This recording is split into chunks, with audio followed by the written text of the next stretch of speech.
नमस्कार दोस्तों, आप सभी का स्वागत है आपके अपने YouTube चैनल वैकेंसी गुरु में। दोस्तों, आप सभी को जैसा कि पता है कि हर बार जो एग्ज़ाम होता है वैकेंसी गुरु से, उसमें बहुत सारे महत्वपूर्ण प्रश्न मिलते हैं। लगभग सभी प्रश्न वहाँ से आते हैं। पर इस बार एग्ज़ाम में आपको एक बात ध्यान से समझ लेनी चाहिए कि इस बार जो एग्ज़ाम होने वाला है वो बिल्कुल भी ईजी नहीं होने वाला, क्योंकि जो लास्ट एग्ज़ाम हुआ था उसमें बहुत ही महत्वपूर्ण प्रश्न आए थे, पर वो बहुत ही इजी प्रश्न थे, आसान प्रश्न थे जो हर किसी बच्चे को आ सकते हैं। ठीक है, अगर आपने थोड़ी बहुत भी तैयारी की है। अब की बार जो एग्ज़ाम होने वाला है इसमें ऐसे प्रश्न नहीं आके कुछ प्रैक्टिकल प्रश्न भी आएंगे, तो आप लोगों की तैयारी अच्छी होनी चाहिए। तो अगर आपको बेस्ट तैयारी करनी है तो रेगुलर आप वैकेंसी गुरु यूट्यूब चैनल से जुड़े रहिए और सभी वीडियोज़ को रेगुलर देखते रहिए, रिपीट में देखते रहिए, ताकि आपकी तैयारी अच्छी हो जाए।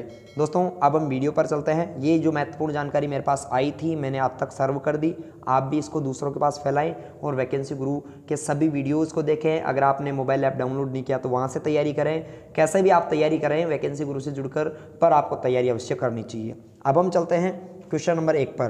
क्वेश्चन नंबर 1 है, राजस्थान सरकार द्वारा जो एक एकल लॉगिन खिड़की चलाई गई है जिसका नाम SSO है। मित्रों, मैं सभी बातें आपको इस वीडियो में समझा कर बताऊंगा, तो वीडियो को पूरा अंत तक देखें और समझें। SSO क्या है? सबसे पहले मैं SSO के बारे में बताना चाहूँगा। SSO राजस्थान सरकार द्वारा चलाया गया एक ऐसा एकल खिड़की प्रोग्राम है जहाँ पर एक ही जगह सभी प्रकार की नागरिक सेवाएँ, व्यापारिक सेवाएं व कर्मचारियों की सेवाएं मिलती है। ठीक है, इस SSO का पूरा नाम क्या है? दोस्तों, SSO का पूरा नाम सिंगल साइन ऑन होता है। आप सभी को इसका पता होना चाहिए। बिल्कुल इजी सा प्रश्न है। कुछ प्रश्न अब आपको मैं एक और बात जानकारी बता दूं। दोस्तों, ऐसा नहीं होता हमेशा ही महत्वपूर्ण जो प्रश्न आते हैं वो इजी नहीं आते, ऐसा कुछ नहीं है। आप नो टेंशन रहिए। एग्जाम में 14 प्रश्न तो कम से कम ऐसे आएंगे जो आप सबको आराम से आ जाएंगे। आप नो टेंशन रहिए, आपकी तैयारी आराम से हो जाएगी। नागरिक ऑनलाइन माध्यम से रोजगार के लिए पंजीकरण कर सकते हैं। नागरिकों को अगर ऑनलाइन माध्यम से रोजगार के लिए पंजीकरण करना है तो वो कहाँ से कर सकते हैं? ऑप्शन है ई मित्र से, रोजगार की वेबसाइट से, ए और बी दोनों से, उपरोक्त में से कोई नहीं। मित्रों, बहुत महत्वपूर्ण प्रश्न है। ए और बी दोनों, ई मित्र व रोजगार विभाग की वेबसाइट दोनों से ये क्या कर सकता है? पंजीकरण करा सकता है नागरिक ऑनलाइन माध्यम से। ओके, आगे हम चलते हैं प्रश्न नंबर 3 पर। पैन का पूरा नाम क्या है? पैन का पूरा नाम आपको बताना है मित्रों। पैन का पूरा नाम होता है permanent account number. Permanent account number, ये इसका पूरा नाम होता है। आप सभी को पता होना चाहिए। पैन कार्ड NSDL संस्था बनाती है, ये भी आप याद रख लेना। बहुत ही महत्वपूर्ण प्रश्न है, इस बार एग्जाम में पूछा भी जा सकता है। पैन कार्ड बनाने वाली संस्था का क्या नाम है? NSDL। पूरा नाम होता है नेशनल सिक्योरिटीज डिपोजिटरी लिमिटेड। ठीक है, आगे हम चलते हैं। PNR का पूरा नाम क्या है? सारे महत्वपूर्ण प्रश्न हम आपके लिए यहाँ पर लेकर आए हैं। PNR का पूरा नाम क्या है? ऑप्शंस आपके सामने दिए गए हैं। मित्रों, मैं आपको बताना चाहूँगा PNR का पूरा नाम पैसेंजर नेम रिकॉर्ड होता है। Passenger name record. अब आपको एक और बात मैं बता दूं कि PNR होता क्या है। दोस्तों, PNR रेलवे टिकट में एक पैसेंजर का रजिस्ट्रेशन नंबर होता है। PNR रेलवे टिकट में एक पैसेंजर का नंबर होता है, रजिस्ट्रेशन नंबर, जिससे वह रेल की स्थिति, बुकिंग स्टेटस, बाकी कौन सी स्टेशन वगैरह की जानकारी, ये सारी चीज़ें वहाँ से वो चेक कर सकता है, ट्रेस कर सकता है PNR के जरिए, और रेलवे टिकट से संबंधित होता है, ये भी पता रखो। आगे हम चलते हैं। नेक्स्ट क्वेश्चन है, नया पैन कार्ड आवेदन करने के लिए, अगर अपने नया पैन कार्ड हम बनवाना चाहते हैं, आवेदन फॉर्म भरना चाहते हैं, तो कौन सा फॉर्म भरना आवश्यक है?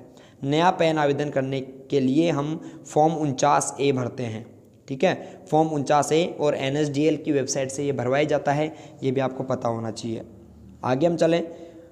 एक open source mobile operating system कौन सा है? यहाँ पर आपको मोबाइल ऑपरेटिंग सिस्टम बताना है जो कि ओपन सोर्स है। अब दोस्तों, मैं आपको एक और चीज़ यहाँ पर समझा दूँ। मोबाइल ऑपरेटिंग सिस्टम कौन कौन से हैं? गूगल का एंड्रॉयड, ठीक है, मोबाइल ऑपरेटिंग सिस्टम है। एप्पल का iOS मोबाइल ऑपरेटिंग सिस्टम है, और माइक्रोसॉफ्ट का विंडोज़ मोबाइल ऑपरेटिंग सिस्टम है। ऐसे करके 3 प्रकार के मोबाइल ऑपरेटिंग सिस्टम मैंने आपको बताए। इनमें से कौन सा ओपन सोर्स है? अब मैं दोस्तों आपको जानकारी दूंगा। ओपन सोर्स ऐसा ऑपरेटिंग सिस्टम होता है जिसमें यूजर अपने अनुसार कुछ बदलाव कर सके, वो कोई सी भी ऐप उसमें इंस्टॉल कर सके, कोई सी भी अनइंस्टॉल कर सके। ठीक है, तो आपका इसमें जवाब रहेगा कि कौन सा यहाँ पर ओपन सोर्स है, तो आपको पता होना चाहिए एंड्रॉयड। ठीक है, एंड्रॉयड में आप अपनी मर्जी के अनुसार ऐप्स इंस्टॉल कर सकते हैं, हटा सकते हैं। इसमें थर्ड पार्टी के ऐप्स को भी इंस्टॉल किया जा सकता है। अब आप कहेंगे कि सर थर्ड पार्टी क्या होता है? देखो, अगर किसी के पास एप्पल कंपनी का फ़ोन है, तो वो जो व्यक्ति है केवल एप्पल द्वारा जारी किए गए ऐप्स को ही अपने फ़ोन में चला सकता है, बाकी को नहीं चला सकता। इसके अलावा अगर किसी के पास एंड्रॉयड है तो वो किसी भी मोबाइल ऐप को इसमें इंस्टॉल करके चला सकता है, इस वजह से इसे ओपन सोर्स कहा जाता है। ओके, आ गया होगा आपके समझ में। आगे हम चलते हैं, माइक्रोसॉफ्ट द्वारा रिलीज़ की गई नवीनतम विंडोज़ कौन सी है? माइक्रोसॉफ्ट ने जो सबसे नई विंडो लॉन्च की है उसका क्या नाम है? दोस्तों माइक्रोसॉफ्ट द्वारा लॉन्च की गई विंडो का नाम है विंडोज़ 10, सबसे नई है। ठीक है, माइक्रोसॉफ्ट द्वारा जारी की गई सबसे नवीनतम विंडो पूछ लिया जाए आपसे, आप क्या जवाब देंगे? विंडोज़ 10। ठीक है, आपको पता होना चाहिए। आपसे पूछा जाए माइक्रोसॉफ्ट द्वारा रिलीज की गई वह विंडो जिसमें स्टार्ट बटन नहीं होता, कमेंट करके जवाब जरूर देना। माइक्रोसॉफ्ट द्वारा जारी की गई वह विंडो जिसमें स्टार्ट बटन नहीं होता है कौन सी है? जवाब दें आप कमेंट करके। आगे हम चलते हैं, जीपीएस का पूरा नाम क्या है? जीपीएस की फुल फॉर्म क्या है? मित्रों जीपीएस का लास्ट टाइम एग्जाम में पूछा गया प्रश्न है और आप यहाँ पर देख लीजिए, सेम ऑप्शंस यहाँ इस क्वेश्चन से मिले थे, यही सेम ऑप्शन वहाँ पर आए थे, जो कि हमने ये प्रश्न मैंने जो है लास्ट टाइम एग्जाम से पहले भी ये प्रश्न सेम टू सेम बताया था बच्चों को, और ये प्रश्न सेम आया है एग्ज़ाम में, क्योंकि वोकेबलरी जो है कंप्यूटर की वो चेंज हो जाती है, पर इतने भी कुछ चेंजेस आते नहीं हैं। हम या हमारी टीम जितने महत्वपूर्ण प्रश्न बनाती है लगभग उन्हीं में से भी बहुत सारे प्रश्न आते हैं। तो जीपीएस का पूरा नाम क्या है? बहुत सारे विद्यार्थियों को मैंने पहले बता दिया था कि जीपीएस का full form Google play store नहीं होता है। बहुत सारे विद्यार्थी सोच लेते हैं sir GPS Google play store भी तो हो सकता है। मैंने लास्ट टाइम भी समझाया था एग्जाम से पहले बच्चों को, आप भी ध्यान से समझ लेना। जीपीएस का full form global positioning system होता है। ठीक है, गूगल प्ले स्टोर नहीं होता है। तो बहुत सारे विद्यार्थियों ने क्या सोचा कि यार गूगल प्ले स्टोर भी हो सकता, तो ए और बी दोनों करके आ गए एग्जाम में, जबकि गलत है, ये ऐसा नहीं हो सकता। यहाँ पर सही जवाब रहेगा ग्लोबल पोजिशनिंग सिस्टम। आगे हम चलते हैं अगले प्रश्न पर। नेक्स्ट प्रश्न है अपना, एंड्रॉयड फ़ोन में ऐप्स इंस्टॉल करने के लिए कौन से प्रोग्राम का इस्तेमाल किया जाता है? अगर आप अपने एंड्रॉयड फ़ोन में, ये महत्वपूर्ण प्रश्न इस बार एग्जाम में पूछा जा सकता है, एंड्रॉयड फ़ोन में ऐप्स इंस्टॉल करनी है तो कौन से प्रोग्राम का इस्तेमाल करेंगे? दोस्तों एंड्रॉयड के अंदर गूगल प्ले स्टोर का इस्तेमाल किया जाता है, आप सभी को पता होना चाहिए। ठीक है, गूगल प्ले स्टोर का। यूट्यूब का प्रयोग हम क्यों करते हैं? वीडियोज़ देखने के लिए करते हैं, वीडियोज़ अपलोड करने के लिए, शेयर करने के लिए, डाउनलोड करने के लिए। ठीक है, इनके लिए करते हैं। आगे है गूगल क्रोम। क्या होता है? गूगल क्रोम एक ब्राउज़र होता है जिसका प्रयोग हम इंटरनेट चलाने के लिए करते हैं, गूगल कंपनी का है। आगे हम चलते हैं अगले प्रश्न पर। माइक्रोसॉफ्ट वर्ड में टाइम्स न्यू रोमन क्या है? दोस्तों टाइम्स न्यू रोमन क्या है? एमएस वर्ड में टाइम्स न्यू रोमन एक फ़ॉन्ट होती है, फ़ॉन्ट का नाम है। ठीक है, आप सभी को पता होना चाहिए कि एक फ़ॉन्ट होती है, उसका नाम है माइक्रोसॉफ्ट में वर्ड में टाइम्स न्यू रोमन। ओके, आगे चलते हैं। आप में से बहुत सारे विद्यार्थी यहाँ पर ऐसे भी होंगे जिनकी अभी तक कोई तैयारी नहीं है। मेरे पास रेगुलर जो है जितने विद्यार्थी हमारे टेलीग्राम ग्रुप में जुड़े हुए हैं, जिन्होंने हमारा वैकेंसी गुरु मोबाइल ऐप से कोर्स खरीदा है और वो ग्रुप में जुड़ गए हैं, बहुत सारे विद्यार्थी इसका जो है रेगुलर मैसेजेस कॉल्स वगैरह आते रहते हैं कि सर हमारी बिल्कुल भी तैयारी नहीं है अभी तक। तो मैं दोस्तों आप सभी को ऐसा कहना चाहूँगा कि जिनकी बिल्कुल भी अभी तक तैयारी नहीं है वो प्ले स्टोर से मोबाइल ऐप डाउनलोड कर रहे हैं वैकेंसी गुरु, उसमें से 49 रुपये का आपको कोर्स मिलेगा, वो आप खरीद लें, आपके बेटर तैयारी हो जाएगी। आपके उसमें मॉक टेस्ट, उससे आपको एग्जाम में कैसे प्रश्न आएंगे उसकी तैयारी हो जाएगी, और सभी प्रकार की आपकी दिक्कतें वहाँ पर समाधान हो जाएगा। क्योंकि वैकेंसी गुरु मोबाइल ऐप में जुड़ने के बाद आप हमारे व्हाट्सएप पे VIP मेंबर ग्रुप से भी जुड़ जाएंगे, ताकि वहाँ पर आपको सभी की जो है सहायता की जाएगी। आगे हम चलते हैं। एमएस वर्ड में किसी शब्द को सभी पृष्ठों पर, ये प्रश्नों की जगह पृष्ठ आएगा यानी पेज, सभी पृष्ठों पर दोहराने के लिए किसका प्रयोग करेंगे? दोस्तों अगर एमएस वर्ड में आप किसी शब्द को सभी पेजों पर लगाना चाहते हो तो आप हेडर व फुटर का इस्तेमाल करेंगे। हेडर पेज के ऊपर लगता है, फुटर पेज के नीचे लगता है। आपसे पूछ लिया जाए हेडर डॉक्यूमेंट पेज के कौन से मार्जिन में लगता है, तो आप जवाब देंगे टॉप मार्जिन में। और जिन विद्यार्थियों को, जो विद्यार्थी नए हैं जिनको ये नहीं पता अभी तक कि वैकेंसी गुरु की लाइव क्लासेज कितने बजे चलती है, तो वो 6:30 बजे शाम को डेली लाइव क्लास होती है। चैनल को सब्सक्राइब करके रखें, आपके पास नोटिफिकेशन आ जाएगा और आप जो है उसमें जुड़कर लाइव क्लास का आनंद लें, अच्छे से पूरे प्रश्न पढ़ें। व्यू मेन्यू में स्प्लिट ऑप्शन का क्या कार्य है? व्यू मेन्यू में स्प्लिट ऑप्शन का कार्य है विंडो को 2 भागों में विभाजित करना। तो यहाँ पर ऑप्शन आ गया ऑप्शन डी, एक विंडो को 2 भागों में बांटा जा सकता है, ये होता है व्यू मेन्यू में स्प्लिट। ठीक है, यहाँ पर स्प्लिट का हिंदी अर्थ होता है विभाजित करना। नेक्स्ट प्रश्न है, माइक्रोसॉफ्ट वर्ड 2010 में डिफ़ॉल्ट व्यू कौन सा होता है? एमएस वर्ड का डिफ़ॉल्ट व्यू कौन सा है? मित्रों एमएस वर्ड का default view print layout view होता है। ठीक है, आप सभी को पता होना चाहिए। और एमएस एक्सेल का नॉर्मल होता है, एमएस पावर पॉइंट का भी नॉर्मल होता है, ये आपको पता होना चाहिए। अगर आपसे पूछा जाए कि अगर आप अपने डॉक्यूमेंट को वेब पेज के रूप में देखना चाहते हैं तो कौन से व्यू का इस्तेमाल करेंगे, वेब लेआउट व्यू का, ये भी आपको पता होना चाहिए। नेक्स्ट हम चलते हैं क्वेश्चन नंबर 14 पर। हेडर क्षेत्र दस्तावेज के किस मार्जिन में होता है? हेडर क्षेत्र डॉक्यूमेंट के किस मार्जिन में? अभी थोड़ी देर पहले मैंने बताया था कि टॉप मार्जिन में होता है, ये आपको पता होना चाहिए। हेडर दस्तावेज के टॉप मार्जिन में होता है। दोस्तों मैं आप सभी को बताना चाहूँगा, जितने भी विद्यार्थी आप सभी हो, लास्ट टाइम राजस्थान पुलिस का एग्जाम हुआ था, उसमें कंप्यूटर के इंपॉर्टेंट क्वेश्चंस हमारे चैनल से 25 में से 25 पूरे प्रश्न मिले थे। लास्ट टाइम आरसीईटी का एग्जाम हुआ, 35 में से 35 प्रश्न हमारे चैनल से मिले। मैं ऐसा नहीं कहता कि हमेशा इसी प्रकार मिलेंगे, पर 80% से अबू प्रश्न हमारे चैनल से मिलते हैं। मैं इसका आपको विश्वास दिलाता हूँ, क्योंकि हम उतनी ही मेहनत से प्रश्न तैयार करते हैं और आपके सामने परफॉर्म करते हैं, आपके सामने लेकर आते हैं। MS एक्सेल वर्कबुक किसके संयोजन से बनती है?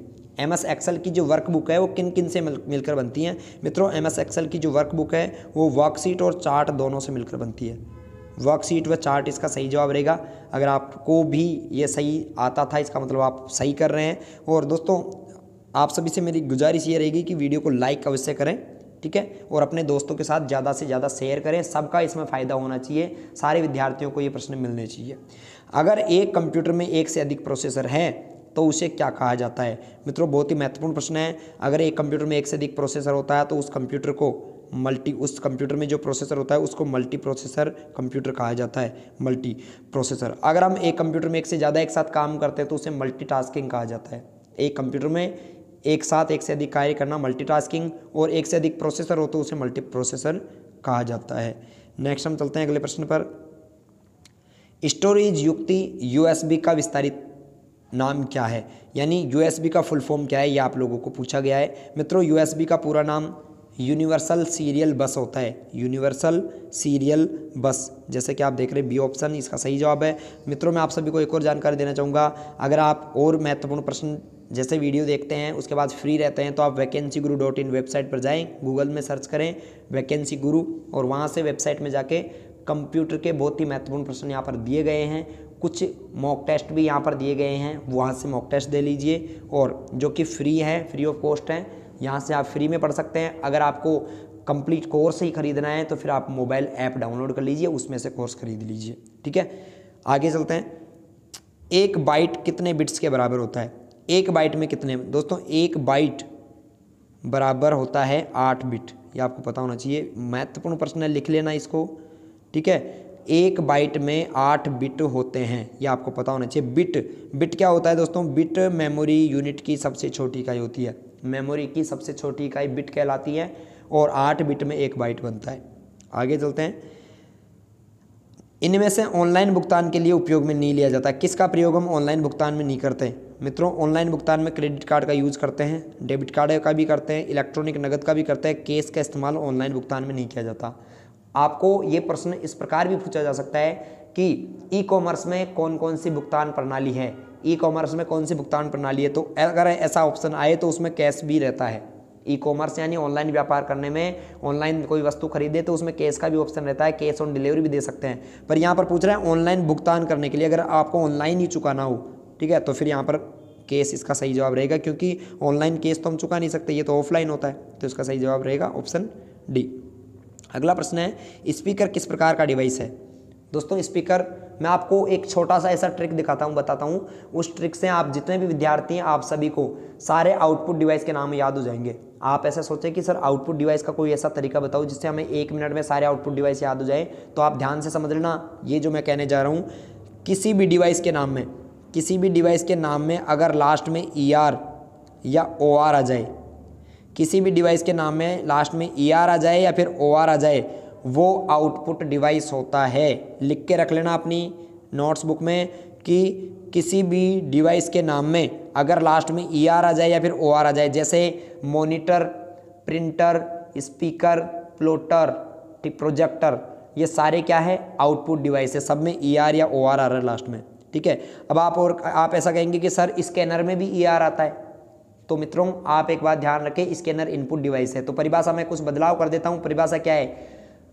ऐसे डिवाइस जिनमें ER या OR अंत में आता हो, या फिर स्कैनर को छोड़कर ऐसे उपकरण जिनके नाम के अंत में ER या OR आ रहा हो वो आउटपुट डिवाइस कहलाते हैं, स्कैनर को छोड़कर। स्कैनर को यहाँ पर आप अपवाद मानिए, अपवाद होते हैं हर जगह, तो यहाँ पर भी अपवाद आपको मिलेगा।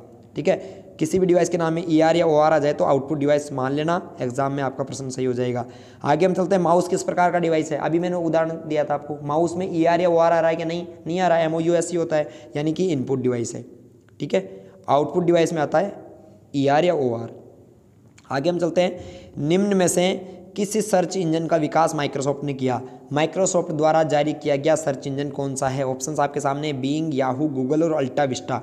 ठीक है दोस्तों, मैं आपको बताना चाहूँगा माइक्रोसॉफ्ट ने बीइंग बनाया है। ठीक है, लास्ट टाइम एग्जाम में प्रश्न आया था कि निम्न में से कौन सा एक सर्च इंजन नहीं है। ठीक है, वहाँ पर अल्टा विस्टा भी ऑप्शन था, तो बहुत सारे विद्यार्थियों ने तो पढ़ा ही नहीं आज तक कि सर अल्टा विस्टा भी क्या होता है, अल्टा विस्टा एक जो है ब्राउजर है कि नहीं है। तो उनमें से बहुत सारे विद्यार्थियों ने अल्टा विस्टा आंसर कर दिया, जो कि गलत था। ठीक है, तो आपको पता होना चाहिए कि अल्टा विस्टा भी एक सर्च इंजन होता है, याहू भी सर्च इंजन है, गूगल भी सर्च इंजन है, बीइंग भी सर्च इंजन है। आगे चलते हैं अगले प्रश्न पर, किसी शब्द के बारे में उसी पेज के नीचे लिखा गया छोटा विवरण क्या कहलाता है। किसी शब्द के बारे में उसी पेज के नीचे लिखा गया छोटा विवरण फुटनोट कहलाता है। ठीक है, आप सभी को पता होना चाहिए, किसी भी शब्द के नीचे अगर हम कोई भी शब्द के बारे में रेफरेंस लिखते हैं तो उसे क्या कहते हैं, उसे हम फुटनोट कहते हैं। नेक्स्ट प्रश्न है, ऑनलाइन शॉपिंग ई कॉमर्स पर भुगतान का माध्यम होता है। ऑनलाइन शॉपिंग जो होती है ई कॉमर्स होता है, उसमें भुगतान का माध्यम क्या है। नेट बैंकिंग है, मोबाइल बैंकिंग है, क्रेडिट डेबिट कार्ड है, कैश ऑन डिलीवरी है, सभी। दोस्तों इसका सही जवाब रहेगा उपरोक्त सभी। ई कॉमर्स में सभी प्रकार से हम भुगतान कर सकते हैं। दोस्तों मैं वापस से आपको कहना चाहूँगा, मैं आप लोगों को एक अच्छी राय मान लो या फिर आप जो है मेरी तरफ से एक अच्छा तोहफा मान लो, अगर आप लोगों ने वैकेंसी गुरु मोबाइल ऐप डाउनलोड कर लिया तो गारंटी देता हूँ आप में से कोई भी बच्चा फेल नहीं होगा। ठीक है, ये मैं इतना ही कहना चाहूँगा। अब आगे आपकी मर्जी, आप करें या नहीं करें वो आपके ऊपर डिपेंड करता है। आगे हम चलते हैं, क्वेश्चन नंबर 25। MS एक्सेल 2010 में एक वर्कशीट में कितनी रो होती हैं। दोस्तों MS एक्सेल में जो एक वर्कशीट होती है उस वर्कशीट में टोटल 10,48,576 रो होती हैं। हर वर्कशीट में 10,48,576 रो होती हैं। और कॉलम कितने होते हैं, कॉलम होते हैं 16,384। आपसे पूछा जाए कि MS एक्सेल की एक वर्कशीट में टोटल कॉलम कितने होते हैं तो आप जवाब देंगे 16,384 और रो होती हैं 10,48,576। इसी के साथ आज की हम वीडियो को समाप्त कर रहे हैं। डेली शाम 6:30 बजे लाइव क्लास से जुड़ें, वैकेंसी गुरु मोबाइल ऐप डाउनलोड करके तैयारी करें। बहुत बहुत धन्यवाद।